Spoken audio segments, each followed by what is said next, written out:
Many in the political world saying that Governor Sarah Palin endorsement will help Donald Trump to grab the very important evangelical vote, and it may already be working. Trump tweeting out this quote from popular evangelist Ralph Reed to the New York Times.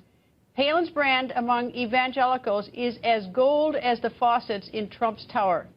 Chairman of the Faith and Freedom Coalition, Ralph Reed, goes on the record. Good evening, sir. Nice to see you. Good to be with you, Greta.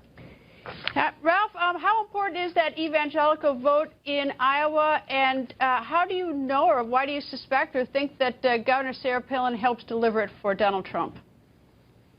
Well, I think the answer to the first part of your question, Greta, is it's critical. It's indispensable. No one's won the Iowa caucuses without winning at least a plurality of the evangelical vote in over 30 years.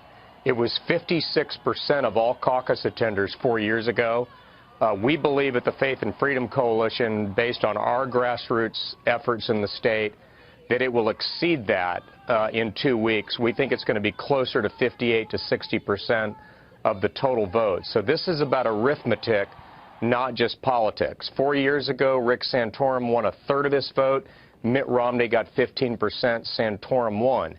Sitting where we're sitting here tonight, Greta, based on the most recent Des Moines Register poll, which is really the gold standard of Iowa polls, Ted Cruz has got the inside track with that vote with about 37%. Trump's in the 20s. It's going to be interesting to see if the cage match that we're going to see in the next 2 weeks and Palin's endorsement will make a big difference. If you're an evangelical in Iowa and you're trying to decide Trump, Cruz, Trump, Cruz, Trump, Cruz, what tips you one way or the other?